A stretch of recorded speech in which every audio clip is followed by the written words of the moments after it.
Donald Trump जहां एक तरफ चाहते थे नोबेल पीस प्राइज, वहीं अब ऐसा लगता है कि वो वर्ल्ड वॉर 3 चाहते हैं, क्योंकि नेटो जो देश हैं, नेटो के अंदर आने वाले देश हैं, उन्होंने अब सीधा सीधा डोनाल्ड ट्रंप के ऑपरेशन को, जो ईरान में वो वॉर लड़ रहे हैं, उसको इलीगल करार दे दिया है। डोनाल्ड ट्रंप गुस्से में अब फिर से अपने सोशल मीडिया पे मैसेज डालते हैं और धमकी देते हैं यूके के बाद फ्रांस को कि हम याद रखेंगे कि कैसे फ्रांस ने यूएस का साथ नहीं दिया और ईरान के खिलाफ वो बिल्कुल लड़ाई में उतरना नहीं चाहते।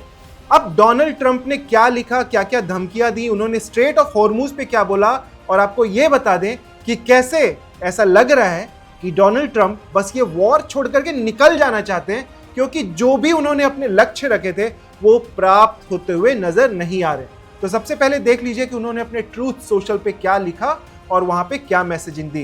डोनाल्ड ट्रंप ने लिखा कि जो भी वो देश हैं जिनको जेट फ्यूल नहीं मिल रहा स्ट्रेट ऑफ हॉर्मुज में वॉर की वजह से, जैसे कि यूके, उनको अब सीधे यूएस से ऑयल खरीदना चाहिए, वहां से उनको अपने जेट के लिए ईंधन लेना चाहिए। उसके अलावा उन्होंने लिखा कि नंबर 2 जो बात है वो बताना चाहेंगे कि आप सीधा स्ट्रेट ऑफ हॉर्मुज जाओ, वहां पे ईरान से लड़ाई करो, क्योंकि हमने ईरान को पूरे तरीके से तबाह कर दिया, ईरान के पास कोई ताकत बची नहीं है, तो आप ईरान से स्ट्रेट ऑफ हॉर्मुज में जाके लड़ाई कर सकते हैं और अपना हक ले सकते हैं। लेकिन ये ट्वीट और ये सारी चीजें होने के पहले डोनाल्ड ट्रंप ने कहा कि अभी हम थोड़ा सा स्ट्रेट ऑफ हॉर्मुज को खाली नहीं करा पाएंगे, उस पर हम अपना दावा नहीं ठोक पाएंगे, कुछ दिक्कतें उसमें, साथ ही साथ ईरान से बातचीत भी चल रही है और साथ में डोनाल्ड ट्रंप अपने फोर्सेस को उतार रहे हैं ग्राउंड में लड़ाई करने के लिए, लेकिन वो अपने फोर्सेस भेजना नहीं चाहते।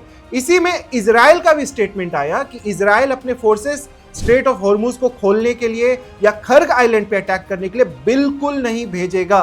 तो फिर ट्रंप का साथ देगा कौन? ट्रंप का साथ देंगे देश है जैसे बहरीन, कतार और सऊदी अरेबिया, ये देश, साथ में यूएई, ये लोग अपनी फोर्सेस भेजने की बात कर रहे हैं, लेकिन अभी तक किसी की हिम्मत नहीं हो रही कि आप स्ट्रेट ऑफ हॉर्मुज या खर्ग आइलैंड में अपने बूट्स ऑन द ग्राउंड्स उतारो, जिससे कि बहुत ज्यादा तबाही मच सकती है और बहुत सारे यूएस सोल्जर्स मारे जा सकते हैं। अब ट्रंप क्यों बार बार बोल रहे हैं नेटो देशों को, वो क्यों परेशान कर रहे हैं, उनको क्यों धमकियां दे रहे हैं? क्योंकि आज ही बहुत सारे देशों ने साफ साफ बोल दिया कि ट्रंप की वॉर ही इलीगल है। अब इनमें कौन कौन से देश जो ट्रंप के खिलाफ खड़े हो चुके हैं उनका मैं नाम बताता हूं, उनकी लिस्ट बताता हूं, जो अब ट्रंप के साथ बिल्कुल सहमत नहीं है और उनके साथ ईरान वॉर में बिल्कुल घुसना नहीं चाहते।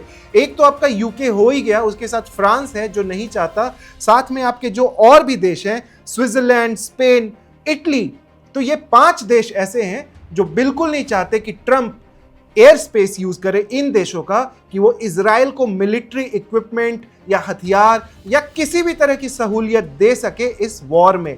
अब ट्रंप के लिए स्ट्रेट ऑफ हॉर्मुज खुलवाना नामुमकिन सा लग रहा है, इस वजह से ट्रंप ने बोला है कि अब वो तो नहीं खुलवाएंगे, दूसरे देशों को वहां जाना चाहिए। यूएस को कोई डायरेक्ट असर पड़ता नहीं है, ट्रंप आराम से मजे में है, लेकिन फिर भी उन्होंने बहुत सारे फोर्सेस भेजे हैं। तो कहते कुछ और है, करते कुछ और है।